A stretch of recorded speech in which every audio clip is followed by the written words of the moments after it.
Hi guys, it's Burns Day here in Scotland. It's a day where we celebrate one of Scotland's national heroes, the poet and writer Robert or Rabbie Burns. It's traditionally celebrated in a variety of ways, from dancing at ceilidhs to whisky drinking, poetry reading, but it nearly always involves this guy, which is the haggis.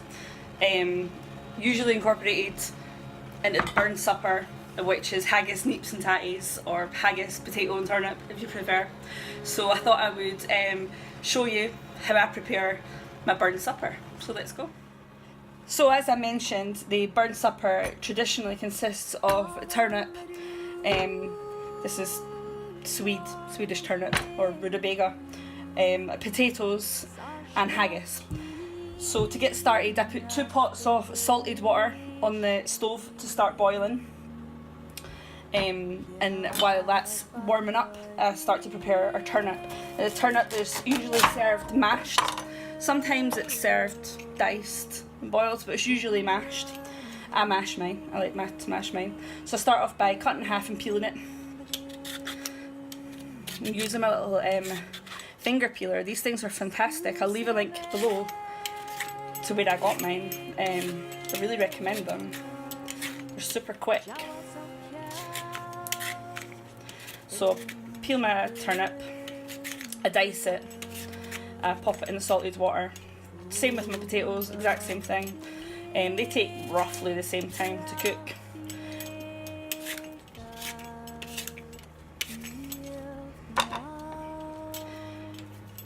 And I cook them down till they're soft. Check them for seasoning. Usually add a bit of salt, lots of cracked black pepper. Mash them. Milk and a little bit of butter, and that's pretty much all the veg prep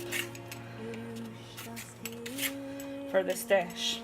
Our turnip can be cooked in various ways. There's different varying opinions on the best way to cook the haggis. It can be done in the oven or done in a pot of water. It can even be done in the microwave. I generally do mine in the oven and bake it. I've got a bowl here for my scraps. They'll go out to the compost bin.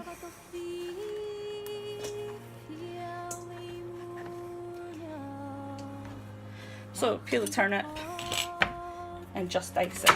Simple as that. Nothing fancy required. Don't worry too much about the aesthetics because we're going to mash it later.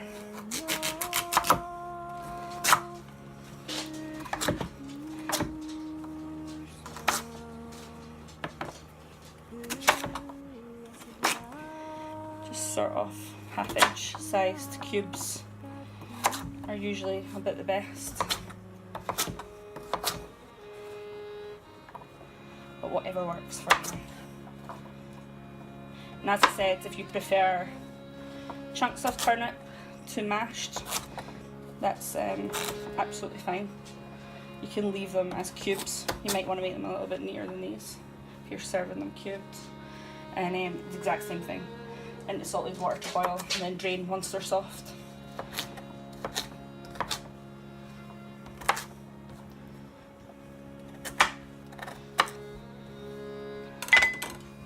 So that's it. Easy as that. And I pop them into my hot water, which is just coming up to the boil now. And then the exact same thing with the potatoes.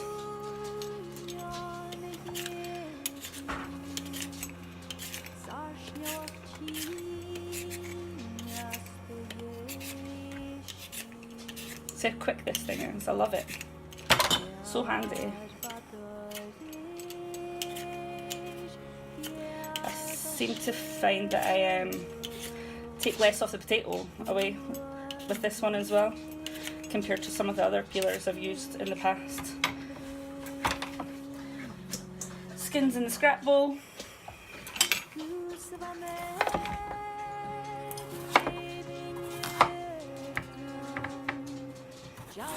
Roughly dice your potato, doesn't have to be pretty.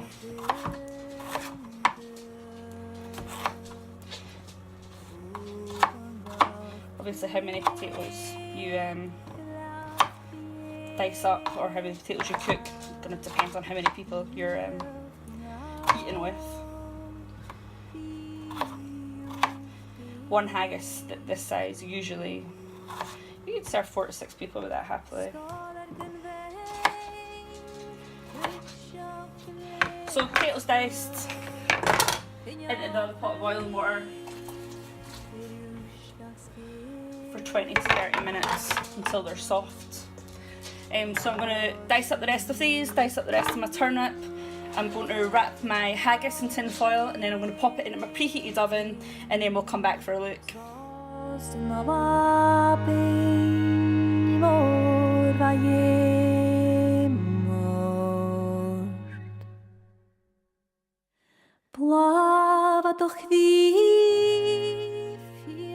Okay guys, our potatoes and our turnips have been boiling, well simmering, for about 20-25 minutes. They're nice and soft. Tested them with a fork. They've been popped into our drainer and left to sit in the drainer for 5-10 minutes. Just to let some of the water steam off and evaporate off. And now I'm going to add some salt. I like pink Himalayan salt. I buy this in bulk and then I decant it back into this. A good sprinkling of salt and plenty of black pepper.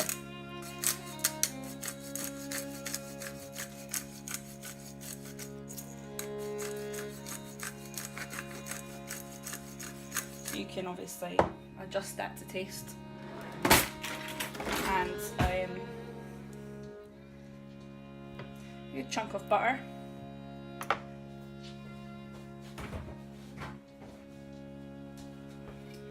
And a splash of whole milk.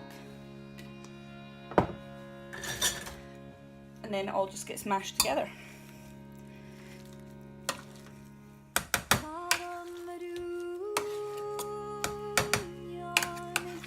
Our haggis is in the oven, cooking away. It smells amazing. Looking forward to getting that out, having a look at it. As some of you may know, haggis is primarily consists of sheep lungs, offal, oats, lots of seasoning and spices, onion, beef liver and heart quite often. So it's really tasty. It's really good for you, lots of iron. I think there is some limitations on purchasing it in certain countries because of the offal, but there is alternatives available. You usually get them in a butcher's or online even. If you're struggling to find an alternative or even like a traditional haggis in your area, give me a shout and I'll see if I can find out where you might be able to get one. So that looks pretty good. Just give it a taste to check the seasoning.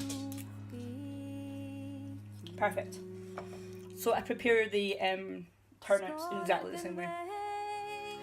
Stab them on a fork and make sure they're soft. To drain them, let them sit in the drainer for maybe 5 minutes just to steam a little. Mash them with butter, pepper, salt.